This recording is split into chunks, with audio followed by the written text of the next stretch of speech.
বোন, আমি পৌশালী একটা দারুণ আপডেট নিয়ে তোমাদের সামনে হাজির হয়েছি অলরেডি গাড়িতে। তো একটুখানি যদি নয়েজ আসে আমাকে ক্ষমা করে দিও। রাজকুমার নিয়ে কথা হবে। তোমাদেরকে জাস্ট দুদিন আগেই বলেছিলাম যে রাজকুমার কিন্তু সেন্সর বোর্ডে গেল এবং আমরা জাস্ট এটা জানি যে রিলিজের মোটামুটি 7-8 দিন আগে সেই ছবি সেন্সর বোর্ড থেকে সার্টিফিকেট পেয়ে অলরেডি চলে আসে। আর আমি যেটা জানতে পারলাম যে বাংলাদেশে সেন্সর সার্টিফিকেটে অ্যাডাল্ট বলে কিছু হয় না। মানে যদি কোনো দৃশ্য এরকম থাকে যে যেটা সিনেমা হলে দেখাবার মতন যোগ্য মনে করছেন না সেন্সর বোর্ডের মানুষজন, কর্মকর্তারা, তাহলে সেই সিনটাকে কেটে বাদ দিয়ে দেওয়া হয়। তো রাজকুমার কিন্তু আনকাট সার্টিফিকেট পেয়েছে, মানে এমন একটি সিনেমা যেটা সপরিবারে বসে দেখবার মতন, না আছে কোনো গালিগালাজ, না আছে কোনো রক্তাক্ত সিন, না আছে কোনো ভায়োলেশন, কিচ্ছু না।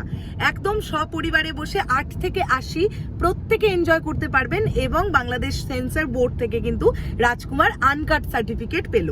কোনো ছুরি কাঁচি চালাতে হয়নি সিনেমাটার মধ্যে, এটা একটা প্রচন্ড আনন্দের ব্যাপার।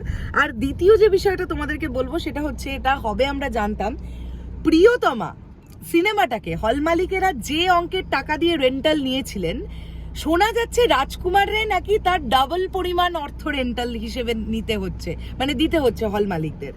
মানে অবশ্যই আমরা এটা জানি যে কোথায় প্রিয়তমার বাজেট আর কোথায় রাজকুমারের বাজেট, মানে আকাশ পাতাল তফাৎ।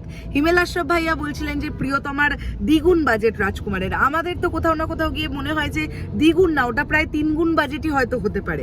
আমেরিকা, নিউ ইয়র্ক, এই জায়গাতে 18 দিন থেকে শ্যুট করা মানে, এবং সেখানকার মানুষজনদের নিয়ে শ্যুট করা মানে, সেটা অবশ্যই একটা বড় অঙ্কের টাকার ব্যাপার। এবং তার সঙ্গেও বাংলাদেশের নানান জায়গায় শুটিং হয়েছে, লাস্টে সাজেক ভ্যালিতে পর্যন্ত শ্যুট হয়েছে। তো সব দিয়ে এটা একটা হিউজ পরিমাণ। কিন্তু শুধু যে শুটিংয়েই খরচা করে হলেই যে সিনেমা কমপ্লিট হয়ে যায় এটা তো না, একদম প্রি প্রোডাকশন থেকে শুরু হয়, সেখান থেকে একদম সিনেমাটা শেষ পর্যন্ত একটা হিউজ অ্যামাউন্ট খরচা হয়। তো হল মালিকেরা প্রিয়তমা যে টাকা দিয়ে রেন্টাল নিয়েছিলেন, রাজকুমারের বেলাতে প্রায় তার ডাবল দিয়ে তাদের রেন্টাল নিতে হচ্ছে, এমনটাই শোনা যাচ্ছে। এবং প্রত্যেকজন হল মালিক এতটা উচ্চ দামে রেন্টাল হওয়ার পরেও সকলে রাজকুমারকেই তাদের ফার্স্ট প্রেফারেন্সে রাখছেন, ম্যাক্সিমাম লোকজন, মানে ম্যাক্সিমাম হল মালিকের। আমি সকলের কথা তো বলতে পারবো না, বাট স্পেশালি আমি যদি সিঙ্গেল স্ক্রিনের কথা বলি, তারা রাজকুমার ছাড়া আর কিছু ভাবছেন না, কেননা তারা জানেন যে রাজকুমার ছবিটা তাদের সিনেমা হল থেকে একটা প্রচন্ড ভালো বিজনেস দিতে পারে। এই আশাটা আমরা সবাই তো করছি, তাই অবশ্যই হল মালিকেরাও সেটাই ভাবছেন। তো এরকম একটা আপডেট পেলাম, তাই ভাবলাম তোমাদের সঙ্গে শেয়ার করে দিই। কেমন লাগলো এই আপডেটটা? ভালো লাগলে একটু শেয়ার করে দিও। আর দেখা হচ্ছে সন্ধ্যেবেলা নতুন কোনো ভিডিও নিয়ে।